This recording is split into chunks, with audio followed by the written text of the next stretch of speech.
নমস্কার ছাত্রছাত্রীরা, আশা করি তোমরা সবাই খুব ভালো আছো। তোমাদের পড়াশোনা খুব দারুণ চলছে। আগের ভিডিওগুলোতে আমরা যে চ্যাপ্টার যে অধ্যায় সম্পর্কে আলোচনা করেছি সেটা হচ্ছে ম্যাটার ইন আওয়ার সারাউন্ডিংস, অর্থাৎ আমাদের চারপাশের পদার্থ। আজকের ক্লাসে আমরা ক্লাস 9 সায়েন্সের এই প্রথম অধ্যায় ম্যাটার ইন আওয়ার সারাউন্ডিংস, যেটাকে আমরা বলি আমাদের চারপাশের পদার্থ, এই চ্যাপ্টারে যত গুরুত্বপূর্ণ কোশ্চেন রয়েছে সেগুলোর একদম ডিটেইলড সলিউশন তোমাদের সঙ্গে আমি আলোচনা করব। চলো আজকের ভিডিও শুরু করা যাক। আজকের প্রথম প্রশ্ন দেখো, তোমরা জানো জলের তিনটি অবস্থা, বরফ যেটাকে আমরা বলি সলিড, জল যেটাকে বলি আমরা লিকুইড, এবং জলীয় বাষ্প যেটাকে আমরা বলি গ্যাস। এখন প্রশ্ন হলো, এই তিনটি অবস্থায় জলের রাসায়নিক গঠন বা কেমিক্যাল কম্পোজিশন কেমন থাকে? দেখো, জল কঠিন অবস্থায় থাকুক, তরল অবস্থায় থাকুক বা গ্যাসে রূপান্তরিত হোক, তার রাসায়নিক সংকেত কিন্তু সবসময় H2O অর্থাৎ একই থাকে। তাহলে কিসের পরিবর্তন ঘটে? শুধুমাত্র অণুগুলোর মধ্যেকার দূরত্ব এবং শক্তির পরিবর্তন ঘটে, কিন্তু রাসায়নিক উপাদানের কোনো পরিবর্তন হয় না। তাহলে সঠিক উত্তরটি কি? সঠিক উত্তর হচ্ছে বি, একই থাকে। তাহলে তোমাদের পরীক্ষায় যদি প্রশ্ন দেয় জলের তিনটি অবস্থা, সেই তিনটি অবস্থা কি? কঠিন, তরল আর গ্যাস। কঠিন অর্থাৎ বরফ, তরল অর্থাৎ জল, আর গ্যাস যেটাকে আমরা বলি জলীয় বাষ্প। এই তিনটি অবস্থায় জলের রাসায়নিক গঠন কেমন থাকে? তোমরা কি লিখবে? একই থাকে, রিমেইন সেম। এর এক্সপ্লেনেশন কি? দেখো, বলছে এই যে অবস্থার পরিবর্তন যেটাকে আমরা বলি ফেজ চেঞ্জ, এটা কি? এটা একটা ভৌত পরিবর্তন যেটাকে আমরা বলি ফিজিক্যাল চেঞ্জ। জলের অবস্থা কঠিন যেটাকে বলি আমরা বরফ, তরল যেটাকে আমরা বলি জল, বা গ্যাসীয় যেটাকে আমরা বলি জলীয় বাষ্প, যাই হোক না কেন প্রতিটি ক্ষেত্রেই জলের রাসায়নিক সংকেত ও গঠন H2O অর্থাৎ একই হিসাবে আমরা লিখে থাকি। অর্থাৎ জলের রাসায়নিক সংকেত বা গঠন H2O এটা হিসাবেই এ কেমন থাকে? অপরিবর্তিত থাকে। তাহলে আমরা যেটাকে বলি সলিড, এক্সাম্পল অনুযায়ী আমরা বলি বরফ, আইস, তার যে কেমিক্যাল কম্পোজিশন H2O, ঠিক সেই রকমই যেটাকে আমরা বলি তরল, লিকুইড, ফর এক্সাম্পল জল, ওয়াটার, তারও যে কেমিক্যাল কম্পোজিশন সেও H2O। ঠিক একইভাবে গ্যাস যেটাকে আমরা বলি ভেপার বা জলীয় বাষ্প, তারও যে কেমিক্যাল কম্পোজিশন সেটা H2O। অর্থাৎ তিনটে ক্ষেত্রেই এর কেমিক্যাল কম্পোজিশন অর্থাৎ রাসায়নিক গঠন একই থাকে। এবার আমরা পড়ব দ্বিতীয় প্রশ্ন, গ্যাসের ধর্ম নয় কোনটি? অপশানগুলো ভালো করে খেয়াল করো। দেখো, এখানে চারটে অপশান দেওয়া আছে। প্রথম অপশানে বলছে গ্যাসের নির্দিষ্ট আকার থাকে, 2 নম্বর অপশানে বলছে গ্যাসের কোনো নির্দিষ্ট আয়তন নেই, 3 নম্বর অপশানে বলছে গ্যাসের ব্যাপনের হার অনেক বেশি, 4 নম্বর অপশানে বলছে গ্যাসের কণাগুলো এলোমেলো গতিতে থাকে। তোমাদেরকে বলতে হবে এর মধ্যে কোনটা গ্যাসের নিজস্ব ধর্ম নয়। তাহলে দেখো, এখানে বলছে 4 নম্বর অপশানে গ্যাসের অণুগুলো এলোমেলোভাবে ঘুরে বেড়ায়, তার মানে অণুগুলোর মধ্যে একটা র্যান্ডাম মোশন আছে। এটা কি গ্যাসের ধর্ম? হ্যাঁ, এটা গ্যাসের ধর্ম। কিন্তু প্রশ্নে কি বলেছে কোনটা গ্যাসের ধর্ম নয়? তাহলে এই অ্যান্সারটা কি ঠিক হবে? হবে না। তারপরে দেখো, বলছে গ্যাসের উপাদানগুলির মধ্যে বা গ্যাসের কণাগুলির মধ্যে বা গ্যাসের মধ্যে গ্যাসিয়াস স্টেটে ব্যাপনের হার অনেক বেশি হয়। এটা কি একটা গ্যাসের ধর্ম? হ্যাঁ, এটা একটা গ্যাসের ধর্ম।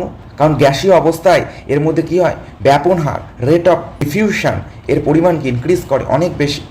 তাহলে এটাও ঠিক, তাহলে এটাও গ্যাসের ধর্ম নয়। এখানে যে প্রশ্নটা বলেছে এর মধ্যে কোনটা গ্যাসীয় ধর্ম নয়, তাহলে এটার মধ্যে খাটছে না, এটাও একটা গ্যাসের ধর্ম। বি নাম্বারে কি বলছে? গ্যাসের কোনো নির্দিষ্ট আয়তন নেই। হ্যাঁ, এটাও সত্যি কথা যে একটা গ্যাসীয় পদার্থের কোনো নির্দিষ্ট আয়তন থাকে না। তাহলে প্রশ্নে বলছে নিচের কোনটি গ্যাসের ধর্ম নয়, এটাও তো একটা গ্যাসের ধর্ম, এটাও একটা গ্যাসের প্রপার্টিস। তাহলে এই উত্তরটাও কি রং? তাহলে সঠিক উত্তর কি? গ্যাসের নির্দিষ্ট আকার থাকে। আমরা কি জানি? আমরা জানি যে কোনো গ্যাসীয় পদার্থের গ্যাসের কোনো নির্দিষ্ট আকার থাকে না। এটা হচ্ছে একটা গ্যাসের ধর্ম। কিন্তু এখানে কি বলছে? গ্যাসের নির্দিষ্ট আকার থাকে। তাহলে এই স্টেটমেন্টটা, এই অপশানটা কি ভুল? তোমাকে ভুলটাই খুঁজে বার করতে বলেছে যে নিচের কোনটি গ্যাসের ধর্ম নয়, কোনটা ভুল এর মধ্যে। তাহলে প্রথম অপশান এই ভুল। তাহলে এটাকেই তোমাকে কারেক্ট অ্যান্সার হিসাবে টিক দিতে হবে। চলো এবার আমরা 3 নম্বর প্রশ্ন দেখি। বলছে ফুটান্ত জলে ক্রমাগত তাপ দিলে বাষ্পীভবনের সময় তাপমাত্রার কি পরিবর্তন হয়? অর্থাৎ একটা ফুটান্ত জলে তুমি যদি হিট দাও তাহলে বাষ্পীভবন হয়, এই সময় তাপমাত্রার কি পরিবর্তন হয়? অপশান এ, এটি খুব ধীরে ধীরে বাড়ে। অপশান বি, বাষ্প তৈরি হওয়া পর্যন্ত দ্রুত বাড়ে। অপশান সি, প্রথমে বাড়ে তারপরে স্থির হয়। অপশান ডি, বাড়েই না, চেঞ্জই হয় না, মোটেই বাড়ে না। তাহলে এখানে কি বলছে, এখানে কনসেপ্টটা দেখো। দেখো, যখন ফোটানো জলে ক্রমাগত তাপ দেওয়া হয় তখন বাষ্পীভবনের সময় জলের তাপমাত্রা কেমন থাকে, এটা আজকে আমরা বুঝবো। অনেকে মনে করে তাপ দিচ্ছি মানেই তাপমাত্রা বাড়বে, কিন্তু না। স্ফুটনাঙ্কে পৌঁছে যাওয়ার পর জল যখন বাষ্পে পরিণত হতে শুরু করে তখন প্রদত্ত তাপমাত্রা না বাড়িয়ে অবস্থা পরিবর্তনের কাজে ব্যবহৃত হয়। এটাকেই আমরা লেটেন্ট হিট অফ ভ্যাপারাইজেশন অর্থাৎ বাষ্পীভবনের লিনতাপ হিসাবে আগের ভিডিওগুলোতে জেনেছি। এর ফলে পদার্থের অবস্থানের পরিবর্তন হয়, কিন্তু তাপমাত্রার এক ফোঁটাও বৃদ্ধি ঘটে না।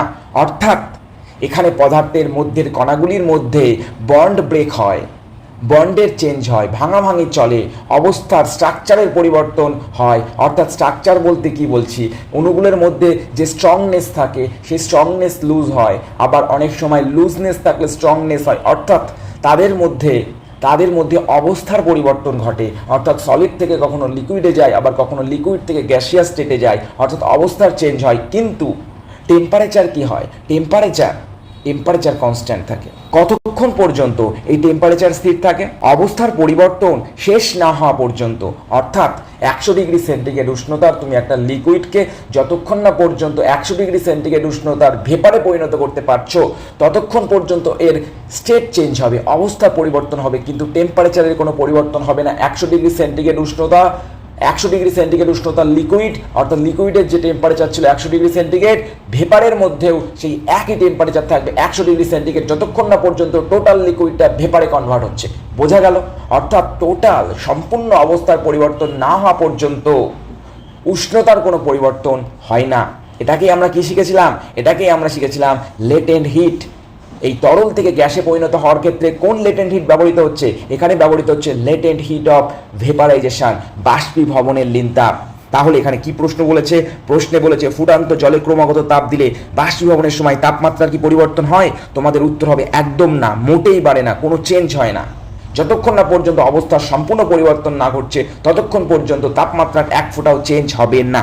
দেখো এখানে এক্সপ্লেনেশন কি বলছে, তাপমাত্রা মোটেই বাড়ে না, কারণ সরবরাহ করা তাপ বাষ্পীভবনের লিনতাপ অর্থাৎ লেটেন্ট হিট অফ ভেপারাইজেশন হিসাবে কণাগুলির মধ্যেকার আকর্ষণ বল কাটিয়ে উঠতে ব্যবহৃত হয়। অর্থাৎ এই একটা পার্টিকেল এদের মধ্যে যে অ্যাট্রাকশন ফোর্স থাকে, ফোর্স অফ অ্যাট্রাকশন থাকে, এই ফোর্স অফ অ্যাট্রাকশনটাকেই ব্রেক করতে সাহায্য করে এই হিটটা টেম্পারেচার চেঞ্জ করতে ব্যবহৃত হয় না। এই জন্যই তো এর নাম লেটেন্ট হিট, অর্থাৎ লুকিয়ে থাকা তাপ, লুপ্ত তাপ। বোঝা গেল? এবার দেখো আমরা শিখবো ব্যাপন প্রক্রিয়া ও অবস্থার পরিবর্তনে স্থির তাপমাত্রা। এখানে কি শিখবো? আমরা ঘরে যে পারফিউম ব্যবহার করি, অর্থাৎ ঘরে পারফিউম যখন স্প্রে করি, সেই স্প্রে করলে সেই গন্ধ পুরো ঘরে ছড়িয়ে পড়ে। এটি পদার্থের কোন ধর্মের জন্য হয়? এটাই আজকে আমরা শিখবো। বলছে ঘরের এক কোণে পারফিউম বা সুগন্ধি ছিটিয়ে দিলে তা পুরো ঘরে ছড়িয়ে পড়ে। পদার্থের কোন ধর্মের জন্য এটা ঘটে, কোন ধর্ম এটাকে প্রমাণ করে? দেখো কি বলছে, উত্তর দেখো এক্সপ্লেনেশন। উত্তর হবে ডিফিউশন অর্থাৎ ব্যাপন। এর উত্তর কি হবে? কোন ধর্মের জন্য এটা হয়? এটা ডিফিউশন বা ব্যাপনের জন্য হয়। কেন? কণাগুলো উচ্চ ঘনত্বের অঞ্চল থেকে অর্থাৎ হায়ার কনসেন্ট্রেশন থেকে স্বতঃস্ফূর্তভাবে কম ঘনত্বের অঞ্চল অর্থাৎ লোয়ার কনসেন্ট্রেশনে ছড়িয়ে পড়ে। অর্থাৎ আমরা জানি ব্যাপন কি, কণাগুলির স্বতঃস্ফূর্তভাবে বেশি ঘনত্বের অঞ্চল থেকে কম ঘনত্বের অঞ্চলের দিকে ছড়িয়ে পড়াই হলো ব্যাপন অর্থাৎ ডিফিউশন, অর্থাৎ movement of particles from higher concentration to lower concentration. এই যে ঘটনা, এটাকেই আমরা বলি ডিফিউশন। পারফিউমের কণা বায়ুর কণার সাথে মিশে কি হয়? দ্রুত ঘরের চারিদিকে ছড়িয়ে পড়ে। কিসের জন্য ছড়িয়ে পড়ে? ডিফিউশন, ব্যাপনের জন্য ছড়িয়ে পড়ে। আশা করি তোমরা এই কনসেপ্টটা ভালোভাবে বুঝতে পেরেছো। নেক্সট কনসেপ্ট দেখো, নেক্সট প্রশ্ন দেখো, স্থির তাপমাত্রা কেন থাকে? পদার্থের অবস্থার পরিবর্তনের সময় তাপমাত্রা কেন স্থির থাকে? একটু আগেই বললাম আমি তোমাদেরকে ডিসকাস করে, এখানেই চলে আসছে লেটেন্ট হিট অর্থাৎ লিন তাপের কনসেপ্ট, লিন তাপের ধারণা। কি কারণ বলছে দেখো, প্রদত্ত তাপ, এই যে লিন তাপ, এই যে লেটেন্ট হিট, এটা কি করে? এই প্রদত্ত তাপ শক্তি পদার্থের তাপমাত্রা বা কণার গতিশক্তি না বাড়িয়ে কণাগুলির মধ্যেকার যে আকর্ষণ বল, ফোর্স অফ অ্যাট্রাকশন, সেটা ভেঙে পদার্থের অবস্থার পরিবর্তন ঘটাতে সাহায্য করে। অর্থাৎ একটা পদার্থ ধরি লিকুইড অর্থাৎ তরল পদার্থ, এই কণাগুলির মধ্যে কি আছে? ফোর্স অফ অ্যাট্রাকশন আছে। এই লেটেন্ট হিটটা কি করছে? এদের মধ্যে যে বন্ডটা ভাঙতে সাহায্য করছে, ব্রেক করতে সাহায্য করছে। ফলে পার্টিকেলগুলো কি হচ্ছে? আরো দূরে সরে যাচ্ছে। কিসে পরিণত হচ্ছে? গ্যাসিয়াস স্টেট অর্থাৎ গ্যাসীয় অবস্থাতে পরিণত হচ্ছে। কিন্তু এখানে কি ঘটছে, শুধুমাত্র মলিকুলসের মধ্যে ফোর্স অফ অ্যাট্রাকশন অর্থাৎ বন্ড যেটা থাকছে সেটা কেমিক্যাল বন্ড হোক আর যাই হোক, সেটা কি হচ্ছে, ব্রেক হচ্ছে, অর্থাৎ স্টেট চেঞ্জ হচ্ছে, অবস্থার পরিবর্তন ঘটছে, কিন্তু টেম্পারেচারের কোনো চেঞ্জ হচ্ছে না, উষ্ণতার কোনো চেঞ্জ হচ্ছে না। এর কারণ কি? এর কারণ হচ্ছে এই যে লুপ্ত তাপ, এই যে লেটেন্ট হিট, এর কাজই পদার্থের অবস্থার পরিবর্তন ঘটানো, কিন্তু তাপমাত্রার পরিবর্তন না ঘটানো। তাহলে এর থেকে আমরা কি বলতে পারি, কেন তাপমাত্রা স্থির থাকে? কারণ এখানে যে প্রদত্ত তাপ শক্তি, এখানে যে প্রদত্ত লিন তাপ, লেটেন্ট হিট, এটা পদার্থের তাপমাত্রা বা কণার গতিশক্তি বাড়াতে সাহায্য করে না। এটা কিসে সাহায্য করে? কণাগুলির মধ্যে যে ফোর্স অফ অ্যাট্রাকশন, যে বন্ড, এটা ভাঙতে সাহায্য করে। কেন ভাঙবে? কারণ স্টেট চেঞ্জ করবে, অবস্থার পরিবর্তন ঘটাবে, কঠিন থেকে তরলে নিয়ে যাবে, তরল থেকে গ্যাসে নিয়ে যাবে, স্টেট চেঞ্জ করবে। বোঝা গেল? নেক্সট কনসেপ্ট দেখো, ঘনীভবন ও তাপ ধারণ ক্ষমতার মধ্যে তুলনা। এখানে প্রথম প্রশ্ন দেখো, ঠান্ডা জলের বোতলের গায়ে জলের ফোঁটা জমার কারণ কি? বলছে ঠান্ডা যে জলের বোতল আমরা ব্যবহার করি, সেই ঠান্ডা জলের বোতলে দেখবে তার গায়ে জলের ফোঁটা জমে থাকে। এটা কেন হয়? আমরা যখন ফ্রিজ থেকে ঠান্ডা জলের বোতল বার করি, তখন দেখবে বোতলের বাইরের গায়ে জলের ফোঁটা জমে আছে। এটা কেন? এটা কেন হয়? এর মূল কি কারণ? এর মূল কারণ হচ্ছে কনডেনসেশন, যেটাকে আমরা বলি ঘনীভবন। আমাদের চারপাশের বাতাসে কি থাকে? আমাদের চারপাশের বাতাসে জলীয় বাষ্প থাকে। বাতাস যখন ঠান্ডা বোতলের সংস্পর্শে আসে, তখন সেই বাষ্প ঠান্ডা হয়ে তার তাপমাত্রা হারায় এবং তরল জলের ফোঁটায় পরিণত হয়, অর্থাৎ গ্যাস থেকে তরলে রূপান্তরিত হয়। তাহলে এখানে কি বলছে, ঠান্ডা জলের বোতলের গায়ে জলের ফোঁটা কেন দেখতে পাই? এর কারণ কি? কনডেনসেশন বা ঘনীভবন। বাতাসে কি থাকে? জলীয় বাষ্প থাকে। সেটা যখন ঠান্ডা জলের সংস্পর্শে আসে, সে কি করে? সে তাপমাত্রা হারায়। তাপমাত্রা হারায় কেন? ঠান্ডার সংস্পর্শে এসছে, সেই জন্য তাপমাত্রা হারায়। তাপমাত্রা হারালে কি হবে? তাপমাত্রা হারালে ঘনীভবন হবে, কনডেনসেশন হবে। তার ফলে গ্যাস, জলীয় বাষ্প কিসে পরিণত হবে? গ্যাস বা জলীয় বাষ্পকে ঠান্ডা করলে কিসে পরিণত হয়? লিকুইডে পরিণত হয়, অর্থাৎ তরল জলের ফোঁটায় পরিণত হবে। নেক্সট প্রশ্ন দেখো, লোহার তুলনায় জল গরম হতে বেশি সময় নেয় কেন? পরের প্রশ্ন দেখো, আমরা যে লোহা ব্যবহার করি, সেই লোহার তুলনায় যদি আমরা একটা জল গরম করি, সেই জল গরম করতে বেশি সময় কেন নেয়? এর কারণ হচ্ছে স্ফুটনাঙ্ক ও লিন তাপের পার্থক্য। এর কারণ কি? স্ফুটনাঙ্ক ও লিন তাপের পার্থক্য। এর পেছনের আসল কারণটা আমরা জেনে নিই। এর কারণ কি? এর কারণ হলো জল ও লোহার তাপগ্রাহিতা এবং বাষ্পীভবনের লিন তাপের পার্থক্য আছে। জলের তাপ ধারণ ক্ষমতা এবং লেটেন্ট হিট অনেক বেশি তার থেকে, লোহার থেকে। তাই তাপমাত্রা বাড়াতে জলের বেশি সময় এবং বেশি শক্তির প্রয়োজন। এখানে কি বলছে? এখানে তোমার ওয়াটার অর্থাৎ জল নিলাম, আর এখানে তোমার লোহা অর্থাৎ আয়রন নিলাম। বলছে এই জল অর্থাৎ ওয়াটার, এর কি বেশি? এর আপেক্ষিক তাপ বেশি। আর কি বেশি? এর লেটেন্ট হিট বেশি। কিন্তু সেই সাপেক্ষে আয়রন বা লোহার আপেক্ষিক তাপ যেমন কম, সেরকমই লেটেন্ট হিটও কি কম, অর্থাৎ কম লেটেন্ট হিট ব্যবহৃত হয়। অর্থাৎ একটা জলকে ফোটাতে কি লাগবে? বেশি তাপের প্রয়োজন হবে। কারণ কি? এর আপেক্ষিক তাপও বেশি, লেটেন্ট হিটও বেশি। কিন্তু সেই তুলনায় একটা আয়রন বা লোহাকে গরম করতে, গরম করতে কম তাপ লাগবে। কারণ কি? এর আপেক্ষিক তাপও কম, এর লেটেন্ট হিটও কম। বোঝা গেল? এই জন্যেই লোহার তুলনায় জল গরম হতে বেশি সময় নেয়। এর কারণই হচ্ছে এটা, স্ফুটনাঙ্ক ও লিন তাপের পার্থক্য। অর্থাৎ জলের যে আপেক্ষিক তাপ এবং বাষ্পীভবনের লিন তাপ, লেটেন্ট হিট অফ ভেপারাইজেশন, তার লোহার তুলনায় অনেক বেশি। তাই একই পরিমাণ তাপ দিলেও জলের তাপমাত্রা বৃদ্ধি পেতে ও ফুটতে লোহার তুলনায় বেশি সময় লাগে। এবার আমরা জানবো এর পেছনের আসল রহস্যটা কি। আসলে জলের অণুগুলির মধ্যে শক্তিশালী হাইড্রোজেন বন্ধন থাকার কারণে জলের আপেক্ষিক তাপ লোহার থেকে অনেক বেশি। সেই জন্যে জল তাপ শোষণ করলে তার তাপমাত্রা সহজে বাড়তে চায় না।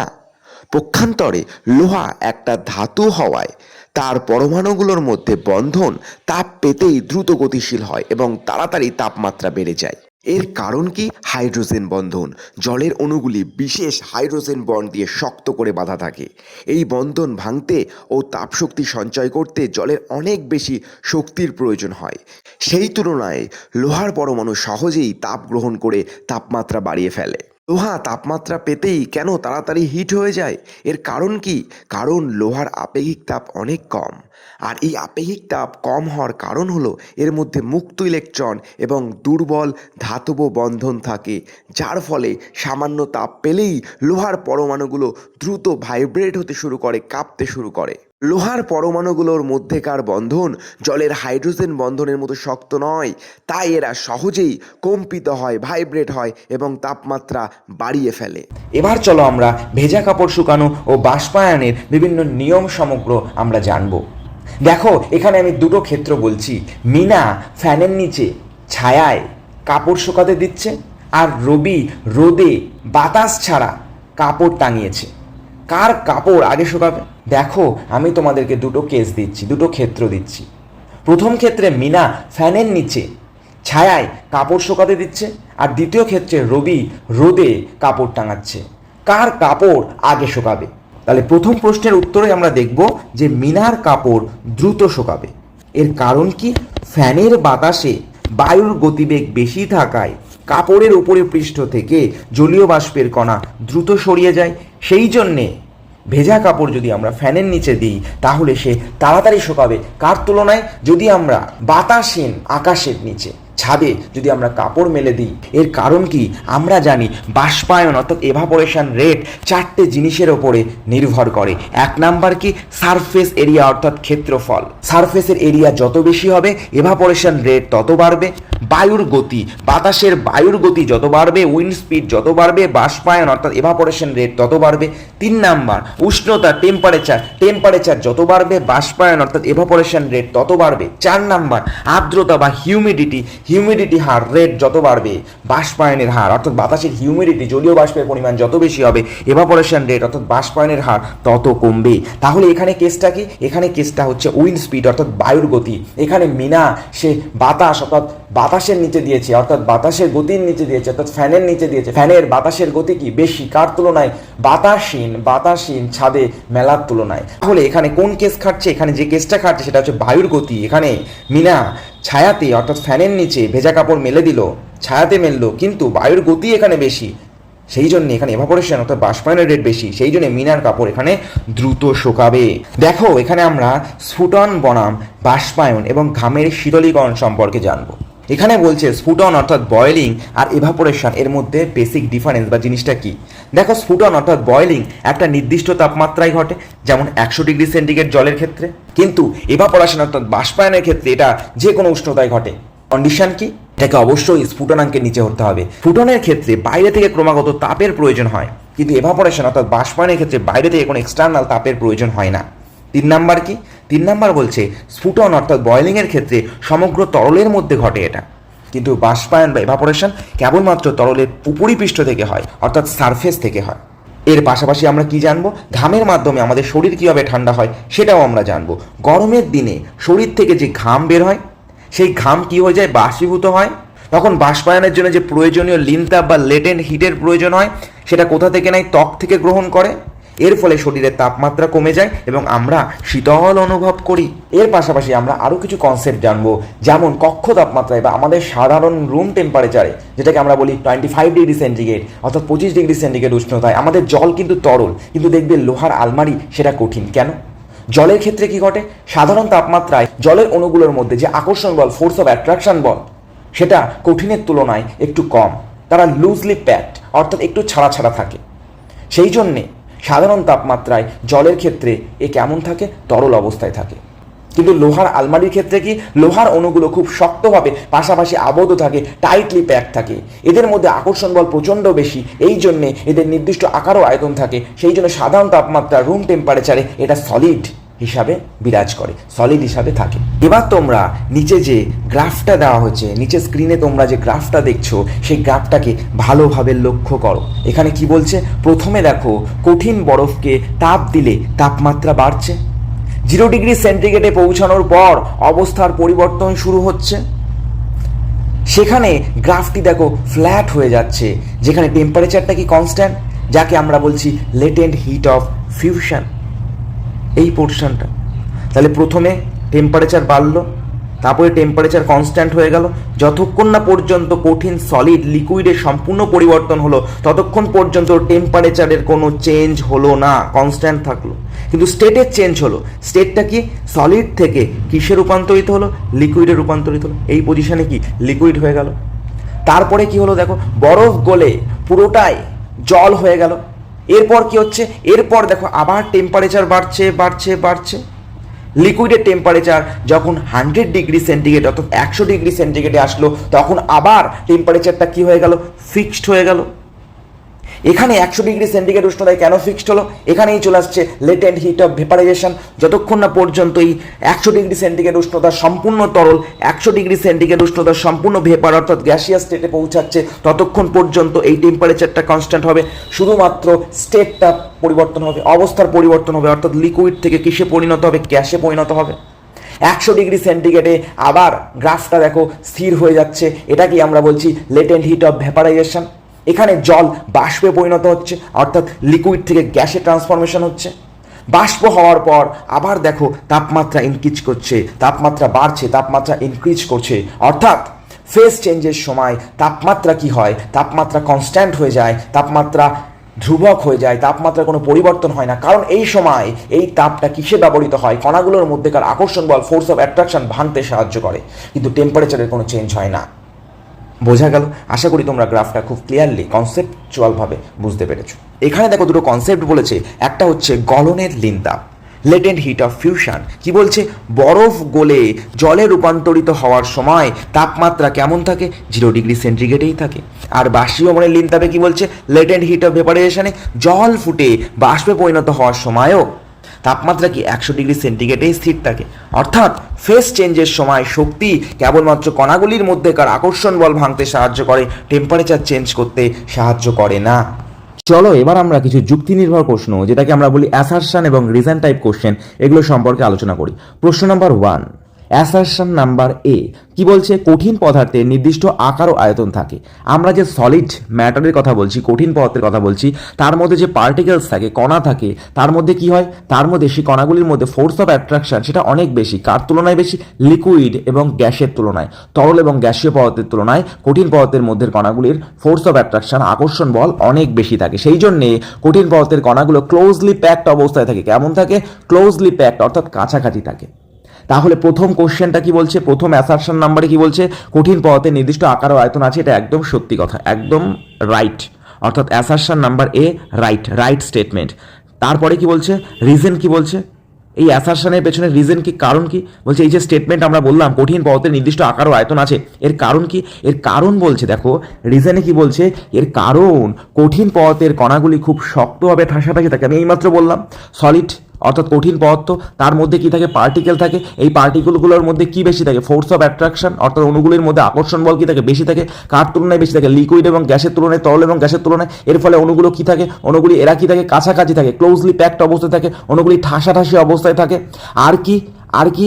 এই যে কঠিন পদার্থের কণাগুলি, কঠিন পদার্থের মধ্যে যে কণা থাকে, এরা কাছাকাছি থাকে। এদের মধ্যে এই অণুগুলো কি থাকে? লিকুইড, তরল এবং গ্যাসীয় পদার্থের কণাগুলির থেকে অনেক বেশি স্টেবল। কেন স্টেবল? কারণ এদের মধ্যে, এই কণাগুলির মধ্যে যে কাইনেটিক এনার্জি অর্থাৎ গতিশক্তি অনেক কম। কারণ কি গতিশক্তি কম কেন? কারণ কঠিন পদার্থের মধ্যে যে কণাগুলি থাকে, তাদের মধ্যে কণাগুলির মধ্যে ছোটাছুটি তো লিকুইড অর্থাৎ তরল এবং গ্যাস অর্থাৎ জলীয় বাষ্প বা গ্যাসীয় পদার্থের তুলনায় অনেক কম। সেই কঠিন পদার্থের ক্ষেত্রে কঠিন পদার্থের কণাগুলির মধ্যে, অণুগুলির মধ্যে মুভমেন্ট অর্থাৎ র্যান্ডামনেস অনেক কম হওয়ার জন্য এদের কাইনেটিক এনার্জি অর্থাৎ গতিশক্তি অনেক কম হয়। এই জন্য এরা এক জায়গায় চুপচাপ থাকতে পারে।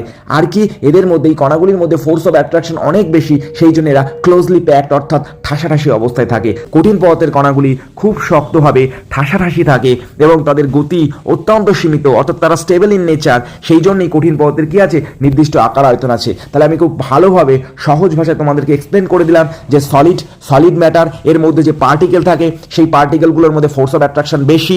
কার তুলনায়? লিকুইড ও গ্যাসের তুলনায়। আর কি? সলিড পার্টিকেলগুলো অনেক বেশি স্টেবল। এদের মধ্যে পার্টিকেলগুলোর মধ্যে স্পিড অনেক কম, মুভমেন্ট কম, র্যান্ডামনেস কম। এই জন্য এদের কাইনেটিক এনার্জিও অনেক কম। এই জন্য এরা এক জায়গায় ঠাসাঠাসি অবস্থায়, ক্লোজলি প্যাকড অবস্থায় থাকতে পারে। তাহলে প্রথম প্রশ্নে যে অ্যাসারশন এবং রিজন, এটা কি সঠিক? তাহলে আমরা কি লিখব?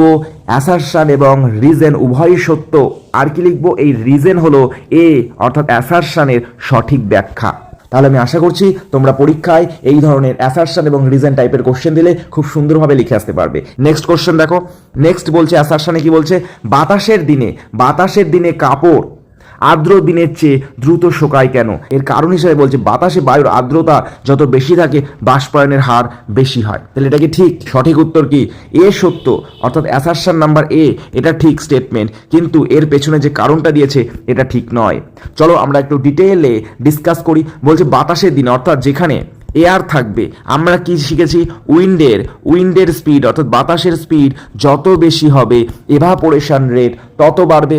সেই জন্য কি বলছে, বাতাসের দিনে অর্থাৎ বিরাট জোরে জোরে বাতাস হচ্ছে, উইন্ড হচ্ছে, সেই রকম দিনে যদি আমরা কাপড় মেলে দিই, সেটা আর্দ্র দিনে অর্থাৎ যেখানে যে দিনে আর্দ্রতা বেশি, বাতাসে জলীয় বাষ্পের পরিমাণ বেশি, H2O পরিমাণ বেশি, আমরা কি জানি বাতাসে যদি জলীয় বাষ্পের পরিমাণ বেশি হয়, H2O পরিমাণ বেশি হয়, তাহলে এভাপোরেশন রেট কি হবে? কমে যাবে। তাহলে এখানে বলছে কি, অ্যাসারশনে কি বলছে, যে আর্দ্র দিনে অর্থাৎ যে দিনে বাতাসে জলীয় বাষ্পের পরিমাণ বেশি থাকে সেই দিনের তুলনায় যে দিনে বাতাসে উইন্ডের স্পিড বেশি থাকে সেই দিনে কাপড় তাড়াতাড়ি শুকায়। এটা অবশ্যই ঠিক কথা। তাহলে অ্যাসারশনটা কি একদম সঠিক, কারণ যদি কোনো দিনে বাতাসের স্পিড বেশি থাকে, স্পিড বেশি থাকে, তাহলে সেই দিনে কি হবে? এভাপোরেশন রেট বাষ্পায়নের হারও বৃদ্ধি পাবে। আর কোনো দিনে যদি বাতাসে জলীয় বাষ্পের পরিমাণ বেশি থাকে সেই দিনে বাষ্পায়ন কম হবে, এভাপোরেশন রেট কম হবে। তাহলে ঠিকই বলছে, তাহলে অ্যাসারশন নাম্বার এতে ঠিকই বলেছে, বাতাসের দিনে কাপড় আর্দ্র দিনের চেয়ে অনেক দ্রুত শুকায়। এর কারণ হিসেবে আমরা দুটো স্টেটমেন্ট মনে রাখবো, উইন্ডের স্পিড অর্থাৎ বাতাসের বেগ যত বাড়বে এভাপোরেশন রেট তত বাড়বে, আর বাতাসে জলীয় বাষ্পের পরিমাণ যত বাড়বে এভাপোরেশন রেট তত কমবে। আশা করি তোমরা এই এক্সপ্লেনেশনটা খুব ভালোভাবে বুঝেছো। তাহলে এই অ্যাসারশনটা ঠিক, কিন্তু এই অ্যাসারশনের পেছনে যে যুক্তি দিয়েছে সেটা কি ভুল। কারণ কি, এখানে বলছে বাতাসে আর্দ্রতা অর্থাৎ জলীয় বাষ্পের পরিমাণ বেশি হলে বাষ্পায়নের হারও বেশি হবে, এই কথাটা কি ভুল। কারণ বাতাসে জলীয় বাষ্পের পরিমাণ যদি বেশি হয় তাহলে আমরা কি জানি এভাপোরেশন রেট কম হয়। বাতাসে H2O পরিমাণ যদি বেশি হয়, জলীয় বাষ্পের পরিমাণ যদি বেশি হয়, তাহলে এভাপোরেশন রেট কি হবে? ডিক্রিজ করবে, হ্রাস পাবে। তাহলে এক্সপ্লেনেশন কি, বাতাসে যত আর্দ্রতা বাড়বে, যত জলীয় বাষ্পের পরিমাণ বাড়বে, তত এভাপোরেশন রেট হ্রাস পাবে। অর্থাৎ এই যেখানে রিজনটা দিয়েছে, কারণটা দিয়েছে, এটা সঠিক নয়। তাহলে উত্তর কি হবে? এ সত্য, অর্থাৎ অ্যাসারশন সত্য, কিন্তু রিজন কি? রিজন মিথ্যা। নেক্সট আমরা ঊর্ধ্বপাতন সাবলিমেশন সম্পর্কে কিছু প্রশ্ন পড়বো। এখানে দেখো অ্যাসারশন নাম্বার এতে দিয়েছে, তরল অবস্থায় না গিয়ে কঠিন থেকে সরাসরি গ্যাসে রূপান্তরিত হওয়াকেই বলে ঊর্ধ্বপাতন বা সাবলিমেশন। একদম সঠিক কথা। তরল অবস্থায় না গিয়ে যদি কোনো পদার্থ তার কঠিন অবস্থা থেকে সরাসরি গ্যাসে রূপান্তরিত হয়, এই ঘটনাকেই বলে সাবলিমেশন। তাহলে অ্যাসারশন একদম সঠিক, ট্রু। নেক্সট এর কারণ হিসাবে কি বলছে? এর কারণ হিসাবে বলছে ঊর্ধ্বপাতন কেবলমাত্র উচ্চ তাপমাত্রা এবং নিম্নচাপেই দেখা যায়, এটা ঠিক না। তাহলে অ্যাসারশন রাইট, কিন্তু এর পেছনে যে কারণ, রিজন, এটা ভুল। বোঝা গেল? দেখো এক্সপ্লেনেশন দেখো, ঊর্ধ্বপাতন প্রক্রিয়া সাধারণ রুম তাপমাত্রায়, ঊর্ধ্বপাতন এর ব্যাখ্যায় কি বলছে? ঊর্ধ্বপাতন প্রক্রিয়া সাধারণ রুম তাপমাত্রা এবং বায়ুমণ্ডলীয় চাপেও ঘটে থাকে, যেমন কর্পূর আর কি অ্যামোনিয়াম ক্লোরাইড, এরা সাধারণ তাপমাত্রা এবং সাধারণ বায়ুমণ্ডলীয় চাপে সলিড স্টেট থেকে, কঠিন অবস্থা থেকে কোথায় চলে যায়? গ্যাসে রূপান্তরিত হয়, গ্যাসে চলে যায়। এর জন্যে কোনো উচ্চ তাপমাত্রারও প্রয়োজন হয় না আর নিম্ন চাপেরও প্রয়োজন হয় না। তাহলে এখানে অ্যাসারশন রাইট, কিন্তু তার সাপেক্ষে যে রিজন দিয়েছে সেটা ভুল। এবার দেখো আমরা একটা কেস স্টাডি পড়ব, বাষ্পায়নে শীতলীকরণের প্রভাব। দেখো একজন বিজ্ঞানী তার ল্যাবরেটরিতে ফ্যান চালিয়ে দিয়ে একটা বিকারে রাখা জলের তাপমাত্রা পরিমাপ করে দেখেছে বাষ্পায়নের শীতলীকরণের প্রভাবে কি পর্যবেক্ষণ করে দেখেছে যখন সময় একদম স্টার্টিং পয়েন্ট, তখন সেই জলের তাপমাত্রা ছিল 30 ডিগ্রি সেন্টিগ্রেড, 30 ডিগ্রি সেন্টিগ্রেড। তারপর 10 মিনিট হয়ে গেছে, ফ্যান চলছে, জলের তাপমাত্রা কমে 28 ডিগ্রি সেন্টিগ্রেড হয়ে গেছে। তারপরে 20 মিনিট সময় মেপেছে 25 ডিগ্রি সেন্টিগ্রেড, তারপরে 30 মিনিট সময় গেছে, মেপেছে 23 ডিগ্রি সেন্টিগ্রেড, 40 মিনিট পর মেপে রাখে 22 ডিগ্রি সেন্টিগ্রেড। তাহলে এখানে কি পর্যবেক্ষণ করলেন তিনি? সময় বৃদ্ধির সাথে সাথে ফ্যানের জন্যে বা ফ্যান চালানোর জন্যে কি ঘটেছে? জলের তাপমাত্রা ক্রমাগত হ্রাস পেয়েছে, 30 ডিগ্রি সেন্টিগ্রেড থেকে 22 ডিগ্রি সেন্টিগ্রেডে চলে এসছে।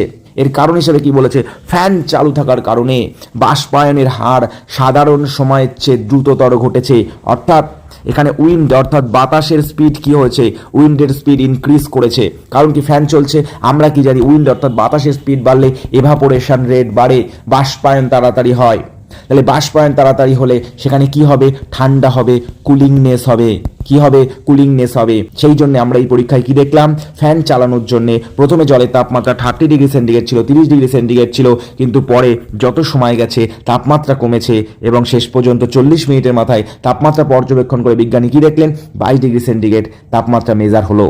তাহলে এর থেকে আমরা কি বলতে পারি? ফ্যান চালু থাকার কারণে উইন্ডের স্পিড বেড়েছে, উইন্ডের স্পিড বাড়ার কারণে এভাপোরেশন রেট বেড়েছে, এভাপোরেশন রেট বাড়ার কারণে কি ঘটেছে? কুলিংনেস বেশি হয়েছে।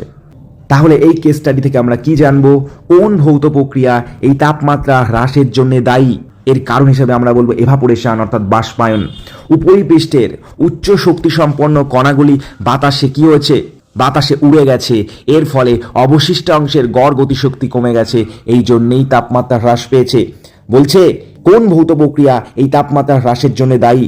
আমরা কি বলবো? বাষ্পায়ন বা এভাপোরেশন। উপরিপৃষ্ঠের যে হাই ভেলোসিটি হাই কাইনেটিক এনার্জির কণা ছিল, সেই কণাগুলো কি হয়েছে? তাড়াতাড়ি এভাপোরেট হয়েছে। কার জন্য? উইন্ডের স্পিড বাড়ার জন্য।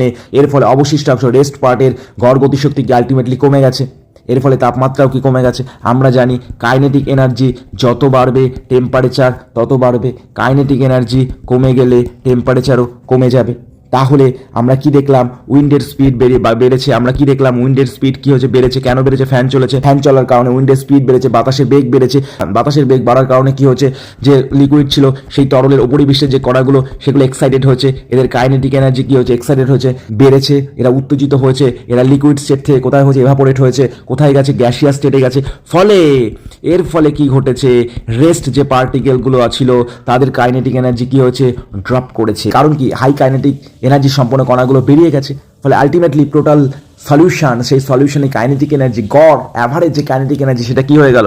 ড্রপ করে গেল। সেই জন্য টেম্পারেচারও কি হয়ে গেল? ড্রপ করে গেল। বলছে ক্রমাগত তাপশক্তি পাওয়া সত্ত্বেও তাপমাত্রা বাড়ে না কেন? বাষ্পায়নের সময় জলীয় বাষ্পের কণাগুলি কেবলমাত্র কি করে? স্টেট চেঞ্জ করে। আর এর জন্য কিসের প্রয়োজন হয়? লেটেন্ট হিট অফ ভেপারাইজেশন, যেটা শুধু স্টেট অর্থাৎ অবস্থার পরিবর্তন করতে সাহায্য করে, কিন্তু টেম্পারেচার বা উষ্ণতার পরিবর্তন ঘটাতে সাহায্য করে না। এই জন্যই আমরা যতই হিট দেই না কেন, যতক্ষণ না সম্পূর্ণ স্টেটের চেঞ্জ হচ্ছে, সম্পূর্ণ অবস্থার পরিবর্তন হচ্ছে, যতক্ষণ না পর্যন্ত 100 ডিগ্রি সেন্টিগ্রেডের উষ্ণতার জল 100 ডিগ্রি সেন্টিগ্রেডের উষ্ণতার ভেপার বা জলীয় বাষ্পে পরিণত হচ্ছে, যতক্ষণ না টোটাল ফেজ চেঞ্জটা হচ্ছে, ততক্ষণ পর্যন্ত এদের টেম্পারেচারের কোনো ইনক্রিজমেন্ট হয় না, শুধুমাত্র স্টেটের পরিবর্তন হয়। এর কারণ কি? এর কারণ হচ্ছে লেটেন্ট হিট। একটা হচ্ছে লেটেন্ট হিট অফ ফিউশন, আর একটা হচ্ছে লেটেন্ট হিট অফ ভেপারাইজেশন। কিসে সাহায্য করে? শুধুমাত্র অণুগুলির মধ্যে যে ফোর্স অফ অ্যাট্রাকশন আছে সেটা ব্রেক করতে সাহায্য করে, টেম্পারেচার ইনক্রিজ করতে সাহায্য করে না। আর কি জানলাম? ফ্যান চালালে বাষ্পায়নের হার বাড়ে কেন? আমরা জানি ফ্যান চালালে কি হয়? ফ্যান যখন আমরা চালাই তখন উইন্ড অর্থাৎ বাতাসের স্পিড কি হয়ে যায়? বাতাসের স্পিড কি হয়ে যায়? বেড়ে যায়। আমরা জানি বাতাসের স্পিড বাড়লে কি হবে? এভাপোরেশন রেটও বাড়বে। এই জন্যই এটা হয়। নেক্সট কি বলছে? অত্যন্ত আর্দ্র পরিবেশে এই পরীক্ষাটা যদি করা হতো তাহলে এর ফল কি হতো? অত্যন্ত আর্দ্র পরিবেশে অর্থাৎ আর্দ্রতা যদি বেশি থাকতো তাহলে বাষ্পায়নের হার কমে যেত, ফলে তাপমাত্রা হ্রাস ও শীতলীকরণের প্রভাব কম হতো। অর্থাৎ বাতাসে যদি H2O জলীয় বাষ্পের পরিমাণ বেশি থাকতো তাহলে এভাপোরেশন রেট কমে যেত। তাহলে এই যে টেম্পারেচার আমরা ফল দেখলাম 30 ডিগ্রি সেন্টিগ্রেড থেকে 22 ডিগ্রি সেন্টিগ্রেড টেম্পারেচার ফল হলো, এই টেম্পারেচার ফলটা কি হয়ে যেত? ডিক্রিজ করতো, কমে যেত, এতটা ফল হতো না। নেক্সট দেখো একটা গাণিতিক সমাধান, গাণিতিক প্রশ্ন দেখো। বরফ গলনের লিনতাপের হিসাব শিখবো। বলছে 0 ডিগ্রি সেন্টিগ্রেড উষ্ণতার 100 গ্রাম বরফকে 0 ডিগ্রি সেন্টিগ্রেড উষ্ণতার জলে পরিণত করতে কত পরিমাণ তাপের প্রয়োজন হবে? এটা কি? VBI, very important question. এখানে দিয়ে দিয়েছে বরফ গলনের জন্য লিনতাপ যেটা প্রয়োজন হয় সেই লিনতাপের পরিমাণ কত? লেটেন্ট হিট অফ ফিউশন কত? 334 জুল পার গ্রাম। অর্থাৎ 1 গ্রাম বরফকে জলে পরিণত করতে 334 জুল লেটেন্ট হিট অর্থাৎ লিনতাপের প্রয়োজন হয়। এবার বলছে কোশ্চেনটা কি? 0 ডিগ্রি সেন্টিগ্রেড উষ্ণতার 100 গ্রাম বরফকে 0 ডিগ্রি সেন্টিগ্রেড উষ্ণতার 100 গ্রাম জলে পরিণত করতে কত তাপের প্রয়োজন? এই তাপটা পাবো কোথা থেকে? এই তাপটা, প্রয়োজনীয় তাপের ফর্মুলা কি? প্রয়োজনীয় তাপ কিউ সমান মাস অর্থাৎ ভর ইন্টু গলনের লিনতাপ অর্থাৎ লেটেন্ট হিট অফ ফিউশন। এখানে মাস কত দিয়ে দিয়েছে? 100 গ্রাম ইন্টু মাল্টিপ্লাই উইথ এখানে লেটেন্ট হিট অফ ফিউশন কত দিয়েছে? 334 জুল পার গ্রাম। তাহলে গ্রাম এখানে কেটে গেল। তাহলে এখান থেকে আমরা কি পেলাম? 33400 জুল। কত পেলাম? 33,400 অর্থাৎ 33,400 জুল তাপের প্রয়োজন হবে। কিসের জন্য? 0 ডিগ্রি সেন্টিগ্রেড উষ্ণতার 100 গ্রাম বরফকে 0 ডিগ্রি সেন্টিগ্রেড উষ্ণতার 100 গ্রাম জলে পরিণত করতে 33,400 জুল তাপের প্রয়োজন। এটাকে যদি আমি কিলো জুলে কনভার্ট করি কি করব, 33.4 কিলো জুল। তাহলে দেখো এখানে কি বলছে, কত তাপের প্রয়োজন, 33,400 জুল তাপের প্রয়োজন। আজকের শেষ প্রশ্ন, 0 ডিগ্রি সেন্টিগ্রেড উষ্ণতায় বরফ রাখা একটা ধাতব পাত্র স্পর্শ করলে প্লাস্টিকের পাত্রের চেয়ে বেশি ঠান্ডা অনুভূত হয় কেন? VVI, very very important. এর ব্যাখ্যা আমরা কি জানবো? দেখো আমরা জানি ধাতু অর্থাৎ মেটাল এটা হলো তাপের সুপরিবাহী, যেটাকে আমরা বলি গুড কন্ডাক্টর অফ হিট। অর্থাৎ ধাতুর মধ্যে দিয়ে তাপ খুব সহজেই এক জায়গা থেকে অন্য জায়গায় ট্রান্সফার হতে পারে, পরিবাহিত হতে পারে। কিন্তু প্লাস্টিক কি? প্লাস্টিক হলো তাপের কুপরিবাহী, যেটাকে আমরা বলি ব্যাড কন্ডাক্টর অর্থাৎ ইনসুলেটর। অর্থাৎ এর মধ্যে দিয়ে, এই প্লাস্টিকের মধ্যে দিয়ে তাপ সহজে এক জায়গা থেকে অন্য জায়গায় যেতে পারে না। তাহলে এখানে কি বলছে, যখন আমরা ধাতব পাত্র স্পর্শ করি, পাত্রটি আমাদের হাত থেকে অতি দ্রুত কি করে, তাপ শোষণ করে নেয় এবং হাত থেকে তাপ বের হয়ে যাওয়ার কারণে ধাতব পাত্রটি কি মনে হয়, অনেক বেশি ঠান্ডা মনে হয়। তাহলে আমরা এখানে কি দেখলাম, যখন আমরা ধাতব পাত্র স্পর্শ করছি তখন পাত্রটা কি করছে, আমাদের হাত থেকে অতি দ্রুত তাপ শোষণ করে নিচ্ছে, ফলে হাত থেকে দ্রুত তাপ বের হয়ে যাওয়ার কারণে ধাতব পাত্রটিকে অনেক বেশি কি মনে হচ্ছে, ঠান্ডা মনে হচ্ছে। এর কারণ হিসেবে আমরা কি বললাম, এখানে যে মূল বিষয়টা সেটা কি, ধাতু হলো তাপের সুপরিবাহী, গুড কন্ডাক্টর অফ হিট, কিন্তু প্লাস্টিক হলো তাপের কুপরিবাহী, যেটাকে আমরা বলি ব্যাড কন্ডাক্টর, ইনসুলেটর। যখন আমরা ধাতব পাত্র স্পর্শ করি, পাত্রটি আমাদের হাত থেকে অতি দ্রুত তাপ শোষণ করে নেয়, ফলে হাত থেকে দ্রুত তাপ বের হয়ে যাওয়ার কারণেই ধাতব পাত্রটাকে আমাদের অনেক বেশি ঠান্ডা মনে হয়। এর যে মূল বিষয় সেটা কিসের ওপরে নির্ভর করছে, তাপ পরিবহন ক্ষমতা অর্থাৎ থার্মাল কন্ডাক্টিভিটির ওপরে নির্ভর করছে। আমরা জানি মেটাল অর্থাৎ ধাতু তাপের সুপরিবাহী, যেটাকে আমরা বলি গুড কন্ডাক্টর। ধাতু তাপের অত্যন্ত ভালো সুপরিবাহী বা পরিবাহী। যখন আমরা 0 ডিগ্রি সেন্টিগ্রেড উষ্ণতায় থাকা কোনো ধাতব পাত্র স্পর্শ করি, তখন ধাতুর উচ্চ তাপ পরিবহন ক্ষমতার কারণে সেটি আমাদের হাত থেকে খুব দ্রুত তাপ শুষে নেয়। আমাদের হাত থেকে হঠাৎ দ্রুত তাপ বেরিয়ে যাওয়ার কারণেই বা ফলেই ধাতব পাত্রটি বেশি ঠান্ডা অনুভূত হয়। আর প্লাস্টিক কি জানি আমরা, তাপের কুপরিবাহী, ব্যাড কন্ডাক্টর বা ইনসুলেটর। সেই জন্যে একই উষ্ণতায় প্লাস্টিকের পাত্রটি স্পর্শ করলে তা আমাদের হাত থেকে অনেক ধীরে ধীরে তাপ গ্রহণ করে, ফলে আমাদের হাত থেকে তাপ বের হওয়ার যে হার সেটা অনেক কম থাকে। সেই জন্যে ধাতব পাত্রের মতো এটা অতটা ঠান্ডা অনুভূত হয় না। আমরা সংক্ষেপে বলতে গেলে বলতে পারি, ধাতুর তাপ পরিবহন করার ক্ষমতা প্লাস্টিকের চেয়ে অনেক বেশি। আর এই জন্য ধাতব পাত্র স্পর্শ করলে আমাদের হাত থেকে অতি দ্রুত তাপ পরিবাহিত হয়। এই কারণেই একই তাপমাত্রায় থাকা সত্ত্বেও ধাতব পাত্রকে প্লাস্টিকের পাত্রের তুলনায় অনেক বেশি ঠান্ডা মনে হয়। তো বন্ধুরা, আমরা আজকে ম্যাটার ইন আওয়ার সারাউন্ডিংস অর্থাৎ আমাদের চারপাশের পদার্থ এই চ্যাপ্টারের উপর থাকা সমস্ত প্রশ্নের একটা ক্লিয়ার ডিসকাশন করলাম।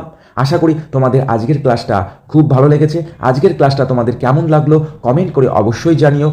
আর ভিডিওটা যদি ভালো লেগে থাকে অবশ্যই লাইক করে বন্ধুদের মধ্যে শেয়ার করে দিও। চ্যানেলে যদি নতুন হয়ে থাকো তাহলে science PCM by Saugata sir এই চ্যানেলটিকে এখনই সাবস্ক্রাইব করে দিও। ততক্ষণের জন্য কিপ লার্নিং, কিপ গ্রোয়িং।